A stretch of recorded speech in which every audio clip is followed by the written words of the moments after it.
Komið þið sæl og blessuð og velkomin í vikuskammtinn hér við Rauðaborðið. Það nú ekki alveg fullt borð hjá okkur.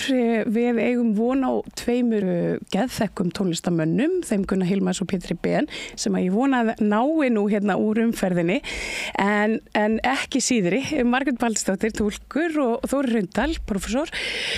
Velkomin. Það hefur ýmislegt gengið á í þessari viku og maður segir þetta eiginlega í hverri viku. Það hefur ýmislegt gengið á í þessari viku en þetta bara það svona. Það bara ekki dauð stund, hvorki pólitíkinni, né heimsmálunum. Svo skelfur Bárðarbunga og það svona, alltaf vonar völ virðist manni, eða hvað finnst þið, Margrét? Ég verður að segja hvernig maður orða þetta, hóflega neikvæð, vonlaus, reið. Mér finnst eins og þess að sko, hver vik af annari eiginlega býður manni það að þetta getur ekki versnað, en svo versnar það. Já, og ég veit að fyrir víst að þú ert aðalega að horfa til Gaza. Ég að horfa til Gaza og ég að horfa til þess að íslensk stjórnvöld ætluðu aftur að brottvísa fötluðu barni úr landi. Mikið rétt af því ógleymdu. Já. Og það mátti ekki miklu muna. Nei, það mátti ekki miklu muna. Og það fannst mér högg sem ég hélt að við myndum ekki verða fyrir eftir að nærri lá að Jersan var að vísa á landi og síðan var hann kosin maður ársins á Stöð 2. Og svo kemur annað barn sem átti að brottvísa. Já. Og ég held að mennskan okkar, þetta gæti ekki orðið svona slæmt, en greinilega það þannig. Já, fylgdustu með þessu máli, Þórir? Já, aðeins, og við nefndum þeim daginn líka að það hefur verið svona aukist gangurinn í þessum brottvísinum og það fara miklu meira undir radarinn heldur en verið hefur. Það ekki rétt metið hjá mér. Þannig já, þetta rétt náðist að bjarga þessu og þarna lágu fyrir sérfræði mat lækna. Þetta algjörlega borðleggjandi mál en það alveg ótrúlegt að það þurfi alltaf eitthvað svona til þess að koma í veg fyrir þessa ónauðsynlegu harmleiki. Og það nú veit ég fyrir víst að þau voru komin upp á Útlendingastofnun til þess að sækja flugmiðana sína, voru komin með þá í hendur þegar þessu snúi við, en svo þegar þessu snúi við, þá virðist þetta alltaf vera svo einfalt, þá þetta bara einhver einmanneskja sem bara dregur eitthvað svona tilbaka, stimplar eitthvað og þetta ekki handónýtt stjórnsýsla? Já, það hljómar þannig. Algjörlega, Ef þetta svona einfalt. Já, einmitt, ef þetta svona einfalt og maður velta fyrir sér, hvaða eiginlega hugsanir líka hérna baki. Já. Og það sem ég fannst líka óhugnanlegt, ég skil ekki af hverju urðu ekki allir brjálaðir. Það sem ég skil ekki. Ég held það hafi bara svo fáir kveikt á þessu. Þetta var svo snarpur tími. Mögulega. Þetta var mjög stuttur tími.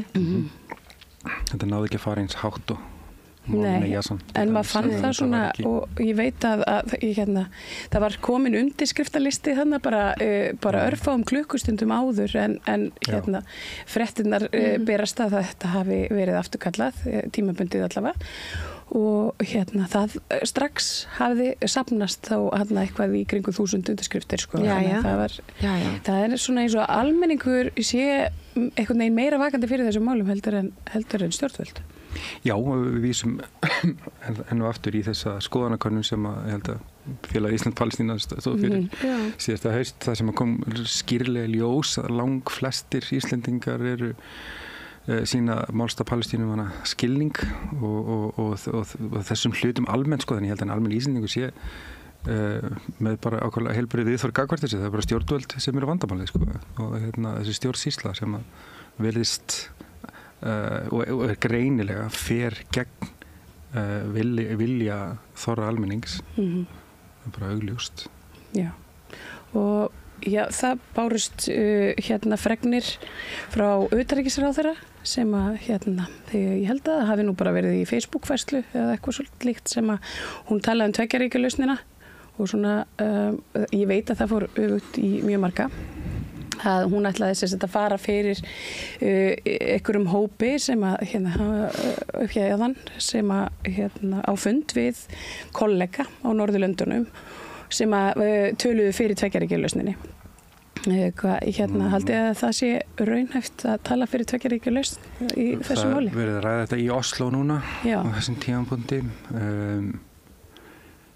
Já, tveggjaríkjalausn eða eitt ríki, þetta eitthvað sem búið að ræða áratugu síðustu öld og eitthvað þannig og það eru alls konar argument sem að láta þessa tveggjaríkjalausn líta ágætlega út og allt þetta en það enga síður innbyggt nánast inn í alla stefnu Ísraels og hegðan að sjálfsögðu líka að þar hvergi pláss fyrir tveggjaríkjalausn sko. Það bara pláss fyrir eitt ríki þarna og það Ísrael sko. Þannig að ég hef einhvern veginn allan í seinni tíð meira og meira eftir efasemdir sko, tveggjaríkjalausn. Hversu svona útfærsla það þá? Það eitthvað ólíkt því sem í dag í rauninni þar sem að þeir eru fangar í ein landi? Já, akkurat. Maður bara alveg búin að missa trúna. Man finnst þetta bara að vera eins og frasi. Já. Ekki hvað sem eitthvað raunhæft eða íbúðum í Palestínu til góða. Nei. Ég meina að tveggjaríkjalausnin hefur skilað okkur hingað. Já. Inn í þjóðarmorðið, bara sem að sko að gerast með ábúðslega hröðum hætti. Það búið þetta engin tveggjaríkjalausn sko. Þetta bara, og við sjáum hvernig landránsbyggðirnar hafa stækkað ár frá ári síðustu áratugina og það er bara mjög stöðugur gangur í því, þannig að Palestína bara minnkar og Ísrael bara tekur þannig að þetta stefnan. Þetta það sem að þessi þjóðir gera á borði það sem við verðum að líta til, ekki það sem sagt í einhverjum ræðum eða einhverjum viðtölum með einhverjum samningum eitthvað svoleiðis, það bara gengur ekki. Það er ekki innstæða fyrir því, þannig að allavega blasir þetta þannig við mér. Og talandi samninga, þá náttúrulega voru að berast fréttir þess efnis að öryggisráð Netanyahus hafi samþykkt vopnahlé þrátt fyrir yfirlýsingar annað. Ég held ég hafi séð þetta bara á RÚV núna bara rétt áður en við fórum í loftið. Ég veit og þetta er nefnilega svolítið erfitt við sem kannski þekkjum og umgöngust Palestínufólk það er svo erfitt einhvern veginn að taka ekki frá þeim vonina sko og maður auðvitað samgleðst en á samaskapi þá maður með stein í maganum einhvern veginn yfir því að þetta verði kannski mögulega verra. Já, líka þetta óbræð í munnunum sko þetta, ég get ekki skilið við byrjum á því við megum ekki drepa 10 tíma á dag. Þetta hljóma sko, mér finnst þetta svo ég ekki að setja í orð, þetta svo mikill óhugnaður en við 10 tíma drepum ekki en svo getum við drepið eins og okkur sýnist eins og við séð það hvernig þeir sko settu virkilega púður í það að morðin útrýminguna, þeir fóru ekki að hægja á þegar að það kom upp þetta að nú væri mögulega vopnahlé yfirvofandi. Nei, þú maður velti fyrir sér hvernig þeir allir og sjáu fyrir sér að framhaldi verði sko, því að svo alltaf að eftir þessi fangaskipti þá það sérst öryggisráðið, það hann að Ben Gvir og einhverjir svona harðlínumenn sem að ætlast til þess að fá að fara aftur að drepa Gaza og það á þessu strandaði núna þeir vildu ráða því hvaða fangar eru frelsaðir og svo og hvað þið gert að lokna þessu tímabili þetta er gert í einhverjum svona skömmtum það fyrst eitthvað hverfi frelsað og einhverjir fangar og þetta einhvern veginn svona þetta átt að vera svona systematískt þetta auðvitað bara sami samningur og Hamas-samtökin lögðu fram fyrir 10 mánuði síðan og svo það auðvitað Trump sem að sem að kemur þarna inn einhvern veginn með sitt samningafólk og þeir taka við af Biden-stjórninni sem að og virðast hafa einhvern veginn bara unnið betra og meira verk heldur en Biden-stjórnin hefur gert allan þennan tíma. Haldið þetta sé leikrit? það leitar líkur að því að þetta á að taka gildi á sunnudaginn, daginn áður en Trump tekur við embætti, þannig að það bara eitthvað svona sem blasir við, jú, augljóslega sko. En talandi þá tvo kumpána Biden og Trump sko, Trump hefur held ég aðeins meiri svona hvað maður að segja, meiri verkfæri, betri verkfæri til þess að eiga við Netanyahu, bara því hvernig karakter hann ég held að þetta eru business-kallar. Já, og já, þannig að ekki það að velferð Palestínu búa sé þeim efst í huga en eins og segi þessi stjórn Biden sem alltaf vita vonlaus í þessu samhengi og ég er svo sem ekki sérstaklega trú á því að það breytist neitt svakalega með næstu stjórn en já, auðvitað vil maður ekki taka, maður sér myndir frá Gaza þar sem fólk dansandi út og guð af gleði sko, yfir vopnalíð það er náttúrulega, þú veist en svo bara reyndar þetta orð vopnahlé sem í hugunum mínum vopnahlé eitthvað sem að á sér stað milli tveggja stríðandi fylkinga það er að segja þegar tveir aðilar í stríði á móti hverju öðrum, þetta ekki þannig sko. Þetta er þjóðamorð, þetta er kannski einhvers konar morðhlé eða eitthvað þannig sko. Kannski, þannig að þetta er líka bara rangt að tala um þetta en þú veist á þennan hátt en þetta er náttúrulega bara kristallisering á hvernig þetta allt sko, í kringum þetta og hvernig alþjóða samfélagi talar um þetta. Kristi Hrafnsson benti mitt á þetta orðfæri og hversu miklu það skipti. Hann gagnrýnir Keir Starmer sem að sendir þarna frá sér einhverja ályktun þar sem hann talar um talar um sko morð á gyðingum annars vegar og svo talar Palestinians eða palestínufólk hins vegar sko og Hamas og í þessu einhvern veginn og það eins og það sé ekki hægt að myrða palestínufólk. Þetta er allt mjög meðvitað orðfæri sko eins og hvernig það er mjög meðvitað fyrirbæri þegar sjá ísraelska stjórnmálamenn tala í sjónvarpsfréttum á RÚV hver einasta degi, þá eru þeir alltaf í svona mjög formlegu umhverfi, þeir eru í jakkafötum með bindi alltaf þegar það er rættið Araba eða einhverja palestínumenn eitthvað þannig það allt öðruvísi í samhengi sko. Þannig að þetta bara eitthvað sem að þú sér þetta í 100 daga, 1000 daga, 10.000 daga þetta hefur áhrif á hvernig þú skynjar Ísraelsmenn versus Araba og þetta er ekki einhvers konar tilvíðan, þetta er bara meðvitað PR tæki. Já, þessi proper mennir þannig að jakkafötur sem þú tekur meira marka á því. Handvelja menn sem tala mjög góða ensku og þannig og Netanyahu náttúrulega sjálfur með þennan ameríska bakgrunn og allt þetta, þannig að það spilar allt heilmikla rullu fyrir svona hvernig almenningur svona, já þetta verður svona vera proper maður eitthvað svona sko. Akkurat. Og talandi Bandaríkin, nú logar allt í Los Angeles borg. Það ég finnur ekki fylgst með í dag hversu vel hefur gengið en það virðist nú svona að hafa aðeins farið minnkandi en það þannig heilu hverfin sem eru bara gjörsamlega horfin og ég sá að fólk það er svona vaxandi undiralda óánægju sko og núna í fyrsta sinn kannski á meðal þeirra sem eru ríkir, svona millistéttir og ríkir, það er ekki bara fátæk fólki í Bandaríkjunum sem brjálað út í bara uppsetningu á og forgangsröðun stjórnvalda. Hafið eitthvað fylgst með, logar allt annað ennþá? Góð spurning, Marja, áttu ekki verið að spyrja þetta? Ég held að ég sé nú bara ég veit ekki, ég hef ekki mikið fylgst með því, bara ekki. Það hefur verið annað sem hefur kannski verið mér hugleiknara heldur en eldarnir þar sko. En þetta þetta er athyglisvert að því núna er þetta fólk sem valdafólki eða þeir sem eiga pening á völdin. Ég hef veldur hvað áhrif hefur það?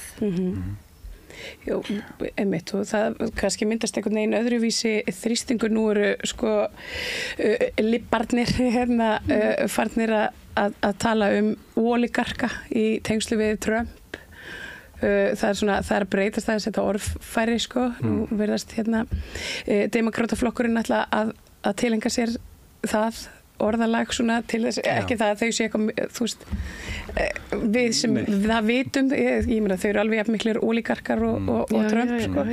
En þannig að það er mjög margt að gerast í Bandaríkjunum áhugavert.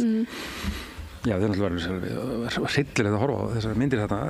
Já, þetta er nefnilega alveg skelfilegt. Þetta er alveg algjörlega skelfilegt, bara eins og eitthvað svona, þetta er bara eins og Gaza, líka við, sko. Nei, ég segi svona, þú veist. Já, þetta er bara gjöreyðing. Þetta er bara eins og gjöreyðing eða hvaða stríðsráðsvæði sem betur við náttúrulega hafa ekki nærið því jafn margir dáið og þetta lítur illa út. Ég veit ekki hver dánartollurinn er komin. Það voru 30.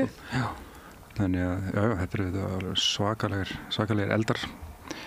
Þannig ég held að mér sýnst að vindarna sé eitthvað að lægja, þannig að það er svona ávíst að hjálpa þeim aðeins að reyna að ná tökum á þessu. Akkurat. Það er svona aðalega líka í samhengi við það, þessa sterku Santa Ana vindar sem hafa verið bara fýra upp í þarna heilu skógunum og hverfunum. Já, og það er auðvitað allt svo þurft, því að það er búið að taka allt grunnvatni og hérna það er hérna ein fjölskylda sem á 70% af öllu grunnvatni LA, sko, það er hérna Resniks og þetta er eitthvað svona, þú veist, þeir eru búin að einkavæða hérna brunahannana og þetta er alveg svona, þetta er svona dystopíst eiginlega. Þetta er galið, sko. Alveg ótrúlegt. Þetta er nefnilega alveg hreint magnað. En það ég líka hérna leikur alltaf reiðiskjálfi á Íslandi svo sem það er Bárðarbunga gerir vart við sig og svo er það hérna Ljósufjalla eldstöðin. Já, þetta er svona heimitt. Þannig að við eigum nú vona á mögulega hérna mjög kröftugu gosi öðru hvoru megin við borgina. Já.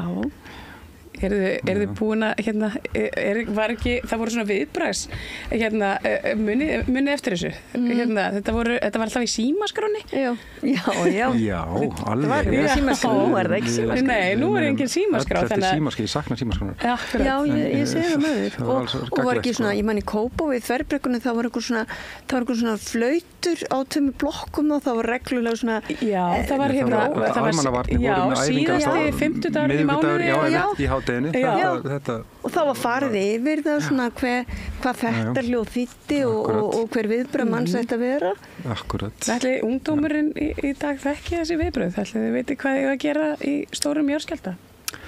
Nei, ég stór efa það. Vitið þið hvað að gera svona stóra jarðskjálfta? Maður á sko fara í hurðarkarm eða undir borð, þú er ekki? Eða undir eitthvað svona sem geti skýlt manni fyrir því sem að hrynur úr loftinu. En svona með hvaða búnað maður eiga heima hjá sér ef mögulega.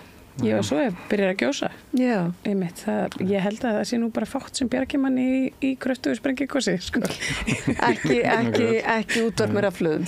Nei, ég mun ekki. Nei, það er áhugavert að sjá þetta hvernig þetta hefur gerst þarna í Bárðarbungu, þetta er gríðarlegt eins og þarna töluðum í það er allir ráðnir jarðskjálftafræðingar núna, maður er búin að horfa á þetta í nokkur ár núna, sko, þannig að maður finnst maður annars geta kommentarið á þetta, sko, annarkot kemur gos á morgun eða ekki, sko, en já, það er gríðarlegt magn eins og þarna í Hólurhrauni sem víst eitthvað stærsta gos bara á sögulegum tíma á Íslandi. Já, og virðist vera að þetta er eitthvað nýtt sem er að gera. Það er sérst að hérna, hvað heitir þetta? Hérna, askjan er að lyftast upp en það er ekki að safnast inn í hana, sko. Þannig að það er líklega hún að springi loft upp. Það hljómar. En svo er þetta, það er svo dásalegt við hérna jarðfræðingana, þeir eru þetta svo óbærslega diplomatískir, þeir segja ekki þetta er örugglega að fara að springa í loftið. Hérna. Nei. Það myndi enginn segja. Nei, það myndi enginn segja það. Hérna, svo, já, það er nú lítið borið svo sem á hérna nýju stjórnar flokkunum. Það er undirbúning þings náttúrulega, í þingsetning ég held að sé komið dagsetning á það einhver staðar hana öðru hvoru megin við síðustu helgina í janúar. Og hérna sko það virðist ég ganga ágætlega þetta samstarf á hérna en þetta er nú kannski bara þetta er bara á nýbura brumanum ennþá, sko. En hérna haldið þið að það verði fjör á þingi? Bjarni Ben náttúrulega farinn. Já, ég er núna ég sko svo spennt fyrir hérna formannskosningunni í Sjálfstæðisflokknum núna. Ég er mjög spennt að sjá hvernig gerir þetta allt í vináttu og friðsemd og kærleika hérna frambóðið. Heldur það komið fleiri til greina en þessi 3? Býttu, hvað heitir það var að koma í dag, ég rétt sá það þegar ég var að ganga frá einum stöður í vinnuerindum, hvað heitir hann, en ekki prestur hjá hvað safnið, Pétur? Já, sem gerir hérna orðabækurnar. Var hann ekki að tilkynna núna, ekki með þetta? Hann í óháðasöfnin? Óháðasöfnin, ég sá þetta bara því að ég var að bíða rauði ljós að labba og næsta staðan. Sem gerir hérna svona nýmálsbækur, pétrísku. Já, hann er þetta sá? Var einhver sagði með það einhvern tímann hafi hann verið á landsfundi Sjálfstæðisflokksins, ég selði ekki dýrar en keypti meðan hugmyndin saga var góð og ég sá að hann var einhver staðar að lýsa frambóð, hann held hann hafi bara verið bóstæðlega að lýsa því yfir að hann ætlaði í formannslægin. Já, það var þó. Hann er allavega skemmtilegur. Hann er skemmtilegur, sko. En með ríkisstjórnina, mér finnst erfitt að átta mig á þessu. Nú reyndu fjölmiðlar, þar með talið við hér við Rauðaborðið að ná svo litið tali af nýjum ráðherrum, sem sagt annars vegar félagsmála og hins vegar dómsmála, en það hefur ekkert gengið, það er bara einhvern veginn eins og þær hafi gufað upp. Já, það er svolítið sorglegt, ég er svolítið að bíða spennt eftir að þau komi hingað. Já. Og fái gagnrýnar og góða spurningar til að svara. Og svolítið erfitt að mynda sér skoðun á einhverju sem ég finnst svona... Já, mann finnst þetta alltaf að vera byrjað, sko. Já, og svona óljóst svolítið.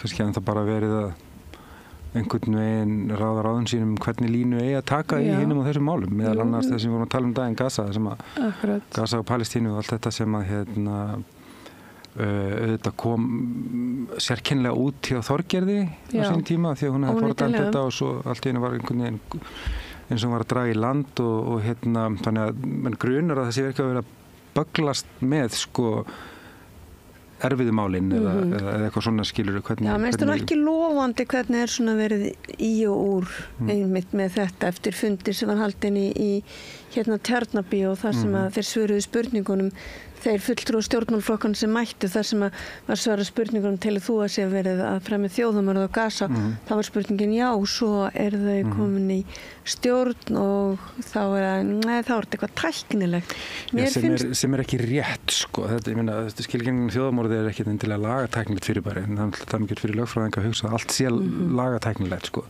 það er svona þeirra sínur heiminn, núna í alhafum lögfræðinga en það er ekki rétt þetta sé lagatæknilegt fyrirbæri, þetta er bara það er að taka marga vinkla á þetta getur verið fræðileg skilgreining eða í rauninni bara tékklisti hvað er að gera framnesti er mjög tekur á mjög miklu akkurat sko og svona þessi umfjöllur hópmorð versus þjóðmist hópmorð eða bara óþarfa orð sko sem að þetta er svolítið svona orðskrýpi eins og sé verið að reyna hópmorð milda þetta til þess að fá fleiri á þann vagn eða eitthvað, ok, það er bara allt í lagi sko en það sem ég bindum vonum við og eiginlega vil vera sannfærður er að þessi ríkisstjórn getur ekki staðið sér verr í þessu máli heldur en svo síðasta það er ég ætla að vera pínu vongóður að þau muni taka þannig málstað svolítið.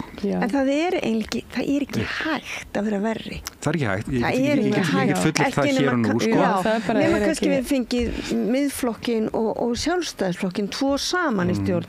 Það mögulega hefði séð hvað sem var verra. Einu breytan hérna er kannski flokkur fólksins sem hefur kannski Ég þarf að tala svolítið svona niður hægsleitumálin og svo einhvern veginn ekki vilja bara svara nokkru spurningum Gaza. Já, mínum mati þá er stundum, ég ætla ekki að alhafa það, en stundum þá er þessi ofuráhersla á viðkvæma hópa á Íslandi einhvers konar substitút fyrir útlendingandúð. Þannig að við getum ekki fengið fleira fólkina vegna þess að við verðum að aðstoða okkar viðkvæma hópa. Það er svo gott að þá er alltaf etja saman, þá getur við búið til þrýsting frá þessum sem eiga bágt og eiga erfitt af því að annars fara hinn að taka frá okkur og við hinn sem viljum ekki verið heldur vond við öryrkjana og þetta er svolítið svona, já það er erfitt að gagnrýna því að þú ert að reyna að hugsa um viðkvæma hópa en akkur er þetta ekki að hugsa um alla viðkvæma hópa akkur er þetta að velja svona milli fyrir utan hvenær hefur verið hvenær hefur mókað undir öryrkja á Íslandi hvenær hafa þeir lifað frábæru lífi hér á Íslandi Hefur það nokkuð tíma? Þá sjáum við að þetta er raunin populist algjörlega, sko. Allan daginn, sko. Þannig það er kannski svona eina breytan. Ég vona að þau nálgist þetta mál út frá staðreyndum og því sem almenn réttsýni. Sko, margir fyrrum samfylkingamenn hafa bent á það að samfylkingin hafi svolítið gefið frá sér svona öll veigamestu ráðuneytin. Nú erum við að tala um að samfylkingin og flokk fólksins tóku svolítið velferðina og meðan að Viðreisn fer inn í fjármágsliðina.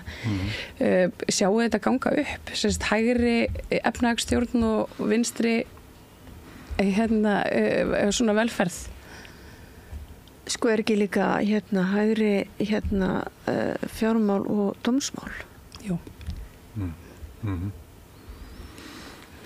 Já, þetta er svolítið skrítin blanda hjá þeim. Já, þetta komir svolítið óvart. Já, eins og með fjármálaráðuneyti, það er alltaf bara fenginn inn fræðimaður eða einhvers konar sem að sem að ég vil bara sjá til hvernig þetta brakast hjá þeim, sko. En þetta verður áhugavert alltaf að sjá. Ég er svolítið smeyk þetta með dómsmálaráðuneyti því að talandi liðina viku dómurinn sem að féll þar sem að konunni var nauðgað. Já, sem bara konunni var nauðgað og sonur hennar og kærastan hans beitt kynferðisofbeldi þar sem að maðurinn gerandinn í því máli var dæmdur en ekki tveir gerendur sem að sannarlega auðvitað konan og tóku þátt.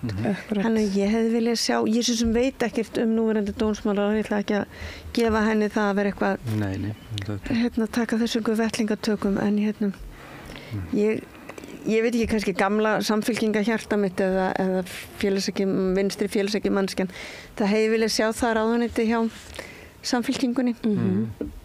Já. Það þarf líka sannarlega taka til þarna. Já, aldeilis. Þetta kerfinu er mitt gagvart svona málum svona málum, þetta er náttúrulega má segja einstakt mál. Þetta er alveg svakalegt mál. Ég meina, það er náttúrulega bara allt sem betur til þess að þarna hafi farið í gang bara eitthvað skona mannsal.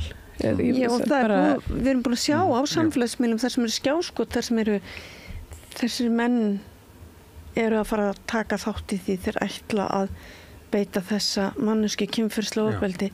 En það var ekki hægt að dæma það. Það var ekki hægt að ákæra það. Af hverju þetta var ekki líklegt til sakfellingar? Já. Það er yfirleitt það, já. Hér er saknarinn að þetta hefði verið mjög erfið ákvörðun og ekki léttvæg og eitthvað svoleiðis en fyrir mig allavega er þetta bara algjörlega óskiljanlegt. Með þarna það er ekki eins og reynt að fara í það, sko. Nei, það er einmitt því að það er ekki gefin út ákæra. Sko, við þekkjum kannski ekki alla þræði málsins en það væri mjög heldur gott til samfélagi ef þeir eru útskýrið þá allavega. Það er mjög mikilvægt og ég held að það sé mjög margir þolendur í öngum sínum að hafa séð þarna er skjáskot, þetta sést á samfélagsmiðlum að þetta er skriflegt. Já, þeir eru nafngreindir í dómskjölum. Þetta getur alltaf verið hvetjandi fyrir næsta þolanda að sjá ekki einu svona mál, svona alvarlegt mál er farið. Þetta geti haft allskins afleiðingar. Þannig ég held að það sé mjög margir þolendur mjög miður sín þessa dagana því að ég held að þetta hvetur ekki þolendur til þess að kæra. Nei. Ég sá að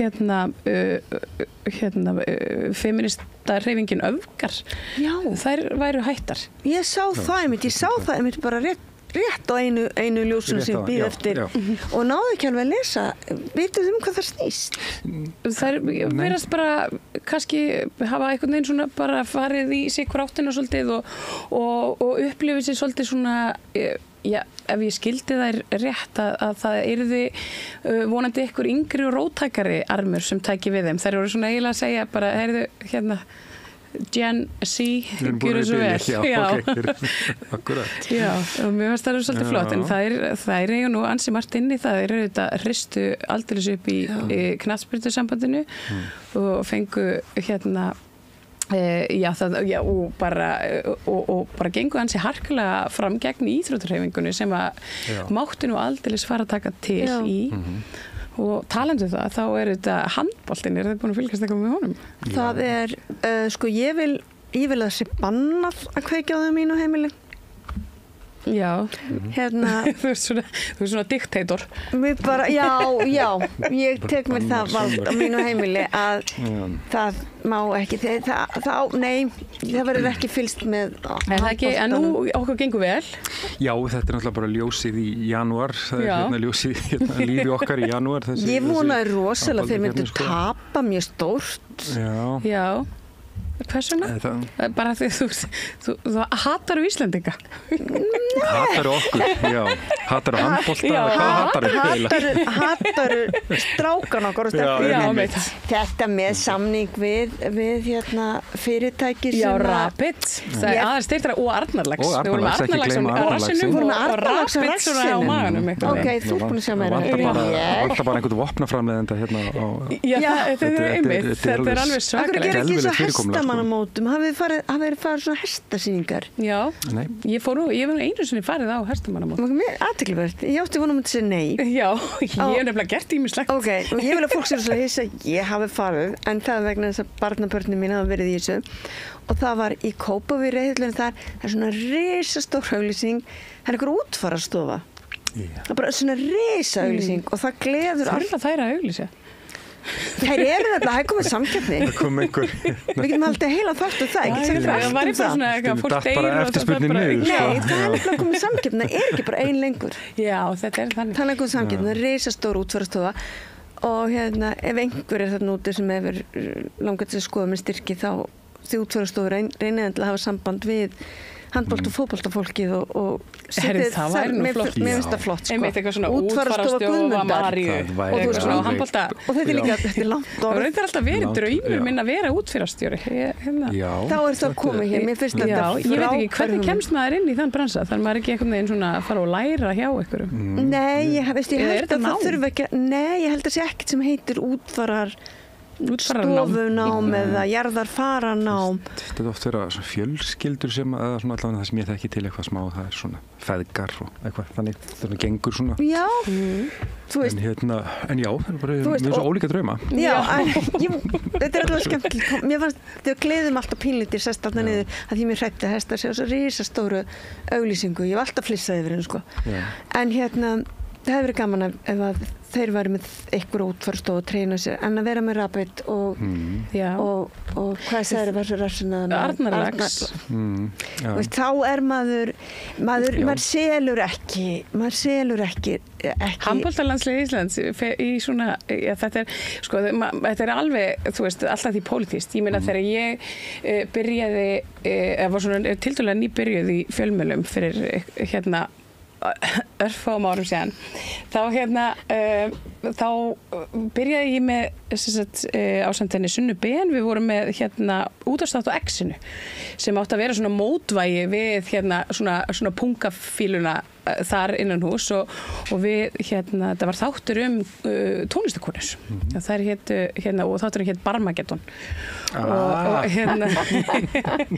og við þurftum að leita í alveg, þú veist, leita af styrktaraðila því að þessi stöð var bara þannig að öll svona auka dagskrárgerð, hún var eiginlega svolítið, henni var haldið uppi með styrkveitingum fyrirtækja og það bauðst Egill Einarsson Gilsaneggar til þess að borga okkur laun í 10 þætti en við segjum nei takk, okkur fannst það ekki passa.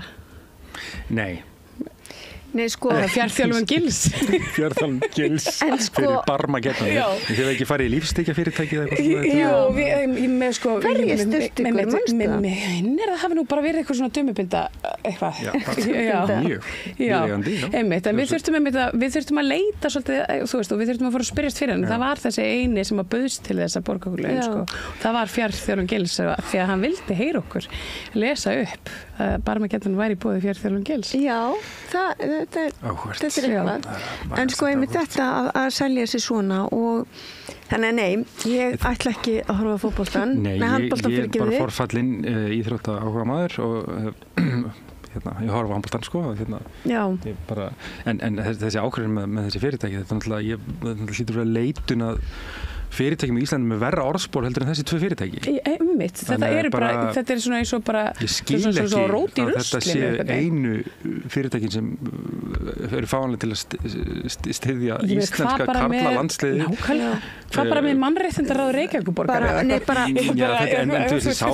Það var deilt á þetta þegar þetta kom til og þessi þetta þurfa að vera fyrirtæki HSI getur ekki verið frónkex eða eitthvað? Nei, hún var alveg sama hann sagði þetta bara business og eitthvað svona verðist ekki að hafa neitt sans fyrir því og það fer líka ennþá í tóðunum þegar svona dóttur mín sem er í meistaraflokki handbolta mér heyrist lenskan en það verið þannig að dóttir þín er í meistaraflokki handbolta og þú bara neitar hann ég er anstíkileg, ég er vondkona og bara ég horfa ekki á handbolta en ég myndi fara að horfa þá hún keppir en mér lenskan líka verið þannig að stúlkurnar sem er í meistaraflokki eru ennþá að selja skeinipappír og kerti fyrir jólur og ég læt það ennþá fara í töðunar já, það skil ég bara ósköp vel já, það er svakalegt af því ég heldur strákarnir séu ekki að gera Ég sá nú einhverjum myndum dreift af því á samskiptamiðlum að það voru aktivistar sem tóku sig til og veggfóðruðu gjörsamlega handknattleiks sambandið með rapidlímið. Það var ofboðslega fallegt. Ég sá mista þessu.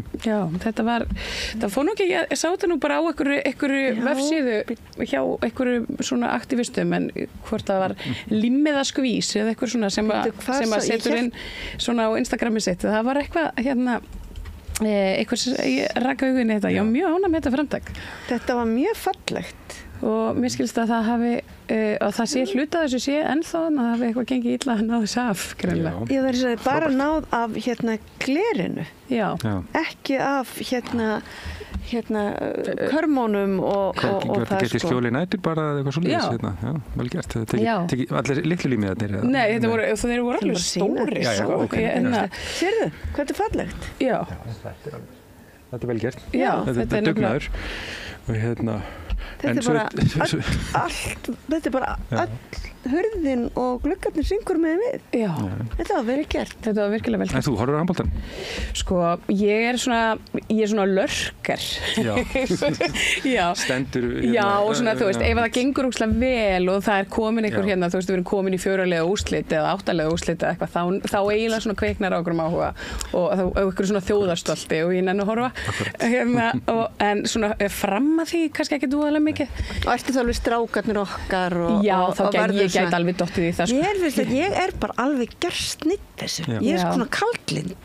Já, ég veit ekki, þú veist, íþrótta áhugin kannski, ég bjó lengi í London og þá var þetta sko og fyrrverandi tengdafaðir minn blessi minni hans og fótboltamaður og þetta var sko, þú veist að það var rosalega svona fótboltamenning inn á heimilinu mínu einhvern veginn svona alveg sama þótt að ég reyndi að streitast á móti en svona, þú veist, sko endaði með mér West Ham tattoo sko, ég var svo Hammers akkurat, ég er það langt gengin sko þetta verður svona, já þetta er svona fík sko, en þetta er það félagslegt margt og það er svona svolítið skemmtileg stemning í kringum þetta. Ég er nefnilega mér finnst þetta andstyggilegt og ég held þetta sé grunninn mannskemmandi íþróttir eða svona boltaíþróttir og sko mér finnst ég er aðeins fylgst með að því á slatta af barnabörnum á slatta af þeim nokkur af þeim eru í boltaíþróttum það er einhvern veginn bara svo það liggi fyrir flestum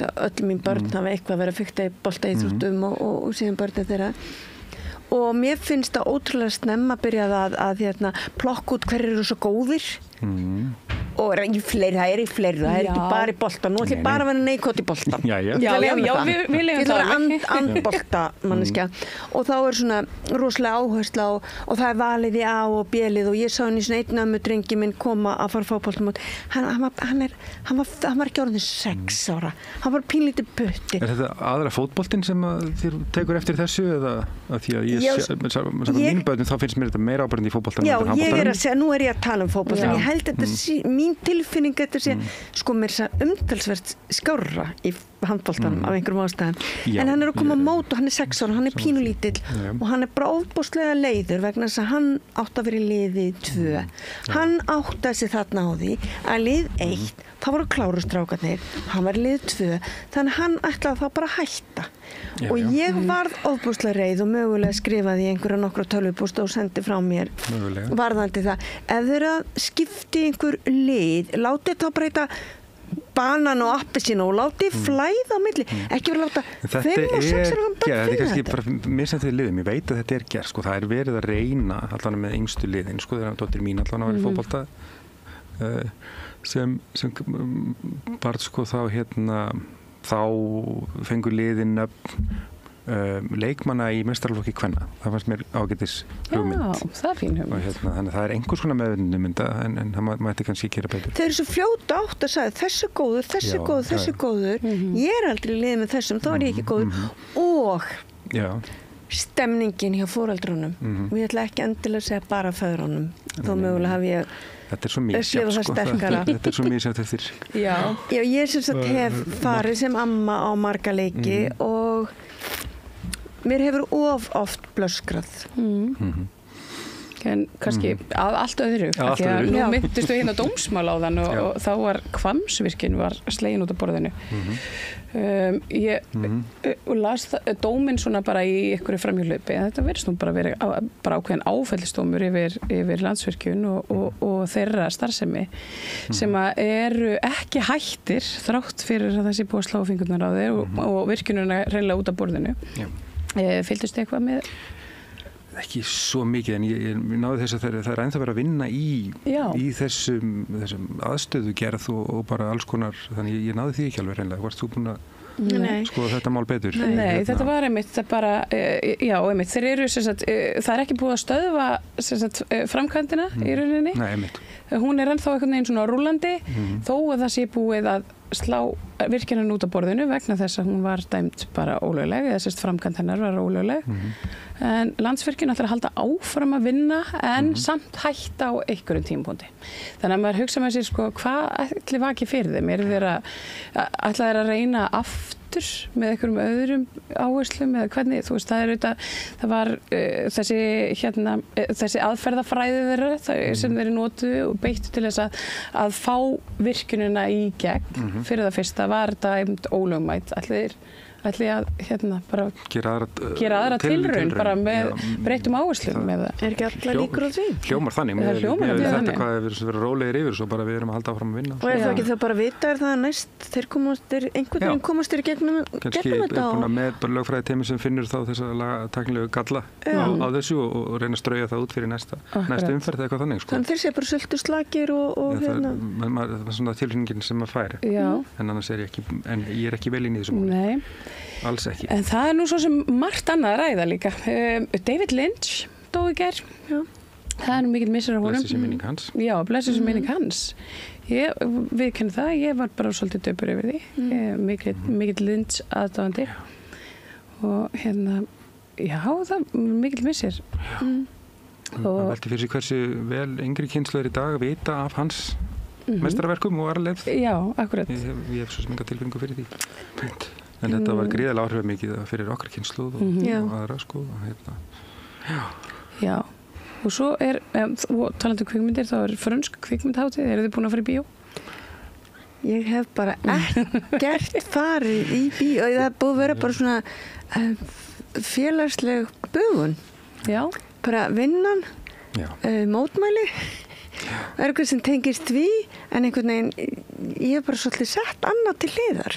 En ég var einmitt að hugsa að fara í bíó fljótlega. Það var góðu vinur minn að benda mér á einhverja mynd.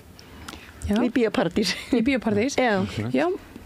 Það er, eins og segið, það er þessi franska kvikmyndhátíð og það er margt í boði, skilst manni. Ég er rosalega lélega að fara í bíó. Mér finnst það, ég veit ekki, það er eitthvað svona mér finnst það svo mikið skuldbinding. Veistu það nefnilega. Þessi 2 klukkutímar já, ég hugsa alltaf svona, hvað ef það gæti eitthvað annað gerst í lífi mínu þessar 2 klukkutíma og ég er bara búin að sitja hérna og horfa okkur á mynd. Já, það er svo margt í boði núna. Og þú ert svo bundin við þessa stund, þennan stað, þú getur ekki gert neitt annað og skammstöfunni mín hún umber ekkert að ég sé endilega kjör og það er ekkert gaman fyrir annað að vera bíógest ef ég er mikið að standa upp og dóttir mín segir að það sé mjög hallarslegt að taka prjóna með sér í bíó. Já. Og þá er ég svolítið þá er maður svolítið lost sko. Pínu. Já, en maður má ekki prjóna á meðan. Já, hérna. En já, það eins og segi, það er verið ýmislegt og við búin að fara svona handahlupum yfir þetta helsta. Býtu, eigum ekki að tala Græna húsið? Herðu, Býtu. Þakka þér fyrir. Ég sá það á einum ljósunum. Græna húsið. Græna í skemmuna? Bara sem að hvað? Það er bara rífana. Já, mér skilst það. Það hefði verið bara, að þetta verði bara ofan á. Hún verið rifin. Nú var ég að lesa einhver gögn þegar þetta kemur fyrst upp og samkvæmt því sem að eins og ég skilmálið, þá er þetta 2 verktakar, annars vegar sem að byggja blokkina, hins vegar sem byggir skemmuna og það virðist sem að báðir hafi einhvern veginn ákveðið að færa að blokkin hafi verið aðeins færð og þetta gímald þarna hafi líka verið fært aðeins án þess að þeir hafi neitt sérstaklega að tala saman sko. En og er það þá ólöglegt eða þess að það er rifið?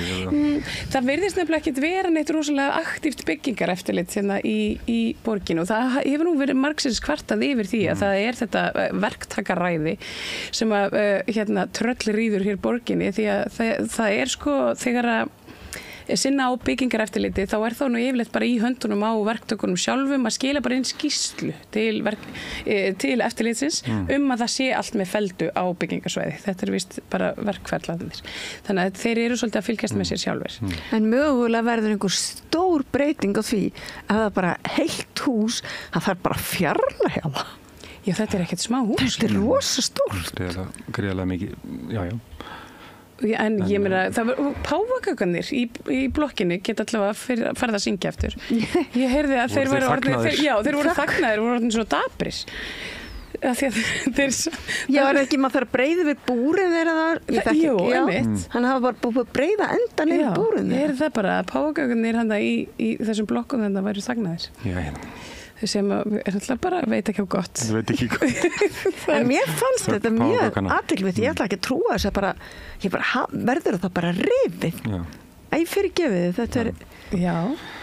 Það er alveg ótrúlegt að það er nú ekki oft sem að svona almenningur einhvern veginn vinnur eitthvað svona sigra gegn auðveldinu. Og ég skil heldur ekki með eftirlit að ég fylgdist svolítið með því að eitt af afkomum mínum byggði hús í Úlfarsárdalnum og það var alveg alls konar ströggl og mikið svona pappirsvinna og alls konar reglugerðir og eru sjálfur byggingaverkfræðingur og kannski verið eitthvað nákvæmlega, ég veit það ekki. En alls konar af því að hvernig það ekki mætti vera og það er alveg alls konar rosa stífa regla þannig ég skildi ekki gríðarlega stífar, ég er búin að byggja við sjálfur, það tók mig 3 ár að fá leyfi til þess og alveg endalaus hindranir í rauninni rosalega pappirsvinna og svo dýrt að fyrir að mæta okkur að fundi til að skilja og svo er þetta loka úttekt sem er gerða byggingarfulltrúa sjálfum þannig að það þarf tilbúin 2 árum eftir verklög og þetta er allt mjög föstum skorðum allana þegar kemur einstaklingum ég spyr mig hvort að sé einhvers konar aðra reglur með þessa risaverktaka þeir segja bara við græðum það sjálfur Mér fannst það alveg svo athyglisvert að því kostar hver fundur kostar alls konar svona bara einasta handtak kostar Já, og allt sem einhvern veginn skilar inn eða ekki, þá þarfst að borga fyrir að svo fara það aftur í hausinn en þarna var hægt bara ég ætla að flytja á þessa blokk hérna og ég ætla að flytja hana hinga og það gerist ekkert og það skil ég ekki Það er greinilega öðruvísi reglur fyrir stóra aðilana Ég nefnilega það hlýtur að vera Það er svona það sem ég ætla ekki að fullyrða það. Það er svona það sem maður hefur heyrt sko, hjá þessum einstaklingum, manni tengdur sem eru inn í þessum málum að þetta eru visturreglunar, þær eru bara með þessum hætti að eftirlitið sé í rauninni í höndunum á stóru verktökunum sjálfum. Það eru sem sagt bara með svona eftirlitsaðila á sínum eigin vegum sem að bara tikka þannig í eitthvað svona spurningalista, þú veist, og bara skilunum inn. Og það eru örugglega í bara víða sem þetta er unni svona, og þetta er ekkert fyndið, en ég samt, ég hló að því maður svo skrítið bara. Þetta er bara mjög íslenskt að hafa eftirlit með sjálfum sér bara. Já, og svo bara ok, við skulum bara rífa þetta. Já, svolítið sko. Já, það er alveg ég ætla aðeins að líta á síman með ykkar leyfi, að því ég sé að það er framvinda í Gaza. Það er Ísraelska öryggisráðið sem samþykkti samninginn um vopnahlé. En það það hefur ekkert gerst. Það er ennþá verið að bíða niðurstöðu ríkisstjórnarfundar. Já, ríkisstjórnin að taka þetta fyrir síðan í dag. Það er þessi ísraelska ríkisstjórnin og við býðum það eftir því. Já, en hún er nú svolítið klofin.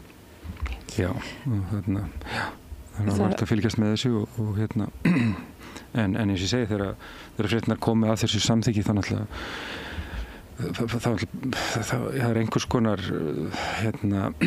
mann langar að vera vongóður eða þannig en maður getur það ekki út af því sem hefur verið að gerast þarna og það sem er ágjör að líka er að ef það á virkja samningar ákveðin tíma þá er það að gefa Ísraelum auki skotleyfi til þess að fara á fullt fram að því að samningurinn er virkjaður en svo mögum við líka gleyma því heldur að þetta er bara Ísrael er að berjast á 6 eða 7 mismunandi, eða í rauninni út allt og þeir eru að vinna í því núna statustöðu þetta reynar hreinlega að afvopna nær sveitir þeir munu líklega taka undir sig Gólanhæðirnar og þeir eru að afvopna Sýrland, Líbanon og það sem þeir geta allt í kringum sig. Einhverja kenningar voru nú að þeir væru að draga úr landherna á Gaza einfallega vegna þess að þeir ætluðu að herja aðeins og fara aðeins inn í Sýrland. Já, spýta í annar staðar í einhver tíma. En ég meina þeir eru auðvitað búnir þeir eru nú hálfpartin búnir að lama þannig að sýrlenska stjórnarherinn allavega. Og við taka eins og maður er svona óttast þeir búnir reynilega að taka leggja undir sig Gólanhæðirnar sem er gríðarlega strategískur punktur og það miklu betur svona radar kontról á öllu og allt þetta, þá er það náttúrulega risaskref og það verður gríðarlega erfitt að fá það til þess að fara þaðan, myndi ég segja á þessum tímapunkti. Ótrúlega óhugnald að fylgjast með þessu. Og svo er þetta bara það sem er að gerast í Sýrlandi sjálfu, það er náttúrulega líka mjög erfitt að í rauninni átta sig á því hvað er að gerast þar. Það berast ekkert óbúslega miklar fréttir af Sýrlandi akkurat núna, en þú kannski ert betur inn í því. Ég reyni að fylgjast með það, en það er talsett erfitt að átta sig á stöðin, hún er mjög svona í flux akkurat núna og hann er að koma svona punktar til manns ég reyna að fylgjast með fræðimönnum sem ég veit að eru vel inn í þessum málum og það er svona ýmislegt sem er að gerast á hverjum degi þannig að þetta er náttúrulega komin rúm mánuður síðan 8.-9. desember sem Assad var bólað frá og síðan hefur gengið ýmsu, það er búið að vera það er að elda uppi ýmsa úr röðum Assads og fengið skotleyfi á marga sérstaklega þá sem tóku þátt í fangelsin og pyntingum og þessu nú aðrir hafa fengið einhvers konar friðhelgi og mega vera með þannig að það er einhvers konar rosaleg fasi núna að reyna að finna út hvað við ætlum að gera, hvað við ætlum að vera en Þetta er þetta mjög erfitt, þetta eru rosalega margir ólíkir hópar þannig í þessu Já, ólík svæði og einmitt og margir fyrir utan þennan Al-Shara sem er núna tengið svona við sem leiðtogi í Sýrlands, það eru margir mjög svona áhrifamiklir menn annar staðar líka þannig að en við sjáum að þetta er svona Já, það er margt sem skilar sér svolítið illa til í vestræna fjölmiðla og margt sem er svona alhæft sem er mjög erfitt og en þeir eru líka svona þessi samtök, þessi HTS samtök þarna sem tekið við þeir byrjaði að nota til dæmis fána Talibana, þessi hvíti fáni með svartum arabískum stöfum og það fáni Talibana. Þeir byrjuðu að nota hann við hliðin á nýja sýrlenska frelsisfánanum sko. Svo var einhver bendið á að það væri kannski ekki alveg á sniðið sko. Þannig að þeir eru að vinna í alls konar málum núna, þú veist, með konur vera með í öllu eða í hverju með vera með, þannig að það voru þetta kurdísku frelsissveitinnar, þær voru leittar að konum. Alls konar svona smáatriði sem mér finnst alltaf að vera áhugaverð, sem eru svona vísbendingar hvað gæti fara að gerast í Sýrlandi, eins og bara það að kráareigendur í Damaskus fengur leyfi til að servera alkóhól áfram. Það er ekki verið bannað í Sýrlandi í rauninni. Það allan segir manni, það er ekki talibanst. Nei, einmitt. Þannig að maður er ennþá bara svona horfa á þetta og vega með þetta, það koma svona punktar hér og þar. Það er mjög erfitt að fara að negla niður einhver svona heldarmynd ennþá. Kannski skýrist það með vorinu eða eitthvað svona, hvað verður, hvernig mögulega getum séð fyrir okkur næstu ára á þessu svæði. Já, þetta er virkilega áhugavert. Það voru svona blendnar tilfinningar einmitt. Við töluðum það síðast þú komst hérna, Þóri, það var svona, þú veist, maður var svolítið svona, það var svona svolítið rafmagnað einhvern veginn, maður vissi ekki alveg hvort maður ætti að gleðjast eða hvorum einn, en við erum ennþá svolítið þar. Sýrlendingar eru þetta mjög glæður að vera lausir við líka fréttaflutningurinn, það er svo lítið, það er svo erfitt að fá einhverjar upplýsingar. Það er svo auðvitað sko að fréttaflutningun frá upphafi er búin að vera mjög jákvæðir á þessum samtökum. Þessi samtök sem fyrir korter síðan voru Al-Qaida, allt í einu þau eru einhvern svona frelsingi. Það er bara því að þau eru að taka Assad frá. Assad er vinur Rússa og Rússar eru óvinur okkar. Þess vegna er fréttaflutningurinn, það er greinlega fyllt bara einhver svona merkimiði með þessum fréttapakka. Við ætlum að tala vel um þetta. Það er svo erfitt að átta sig á þessu. Þá strax missir þetta allur fréttaflutningur, þannig fréttaflutningur rosalega mikinn trúverðuleika, finnst mér. Það er helst svona að maður ná að fylgjast með á Al Jazeera. Já, akkurat. En það er svo sem Al Jazeera er ekkert fullkomin heldur. Því við erum að halda með þeim sem eru á móti Rússum. Já, það er raunin það eina. Svo kom reyndar ég sá raksta á þetta. Ég alveg, ég opna alltaf síman þegar ég göngu fyrir svona bara ganga með stað. Gekk mjög mikið í þetta. Þá sá ég eitthvað að úkraínska hermenn, að það var eitthvað að leita af þeir sem er að byggjast eða reyna að koma sér undan herskildu í Úkraínu. Ég eru húsleitir. Já, húsleitir bara. Það séu. Já, að bara leita að. Þeir eru konur í mikla manneklu. Já, skilst manni. Mér fannst það óhugnanlegt líka. Já, þetta er auðvitað óvinnandi stríð, sko, ef maður lítur bara til fjölda hermanna, þú veist, þetta er Úkraína hefur bara alveg, sko, ég held örugglega 100 sinnum færri hermenn heldur en Rússar sem eru auðvitað miklu stærra land, miklu meira svona herveldi, en ég meina við Úkraína heldur samt áfram að fá pening bæði frá Evrópusambandinu núna, einhverja milljarða sem þau fengu að láni og svo hafa alltaf þessar auka fjárveitingar. Ég meina íslenska ríkið er nú bara farið að kaupa vopn og annað, svo við heyrum hérna bara í lok síðasta ár. Þetta er en samt sem aður, já, þetta er svolítið svona, maður er einhvern veginn svona móka inn í eitthvað svona ófriðabál sem að er ljóst að er óvinnandi, þetta er sorglegt. Já, þetta er virkilega sorglegt og mér finnst það fór mig þegar ég hugsa það er náttúrulega herskilda en að vera að leita uppi fólk sem er að ég bara liðhlaupa vill ekki þetta jobb, en verður að sinna því. Það fyrir mig við það. Og það er TikTok-bannið, það er nú annað sem að mér dettur í hug svona, þegar talandi svona svona fasísk stjórnvöld, þá er Bandaríkin að banna TikTok miðilinn, það er bara eitthvað næsta víst og bandarískt fólk hefur í umvörpum nú að vinsælasta ókeypis appið í Bandaríkjunum í dag er Rednote eða Redbook. Ég held að heiti, nei, ég ætla ekki að reyna að segja kínverskan með. Ég ætla að reyna ég hætti við. Þetta er sem sagt svona TikTok-miðill, nema hann er bara miklu róttakari kínverskur sósíalistamiðill. Og þetta er orðin vinsælasta vinsælasti samskiptamiðillinn í Bandaríkjunum. Og núna í fyrsta sinn erum við að sjá bandaríska áhrifavalda tala við kínverskan almenning. það eiga sér stað samtal þarna sem svolítið áhugavert sko. Já, ég mælu með að fólk nái sér í þetta og krafsi sér fram úr kínverskunni Lítur að vera lítið mál Já, ekkert mál krakka minni, við getum allt en þetta að því að það þetta, og þetta svo fallegt sko. Þannig að sko, allt í náma að fara að sjá okkur svona ameríska áhrifavalda, svona TikTok stjörnur segja bara, býtu, var ekkert svo umulugu gaur þannig að það verður áhugavert að sjá, ég meina, og svo erum við komið með þennan Harlínu forseta í Bandaríkjunum og það hlýtur eitthvað að fara að gerast það er eitthvað, við erum að upplifa ákveði móment Þetta er mjög athyglisvert. Það fyrsta sem ég gerði ég kem heim, það er að kíkja á þetta. Já, ég mæli með því. Margrét Baldursdóttir og Þórir Hraundal, þakka ykkur kærlega fyrir að setjast hérna við rauðaborðið.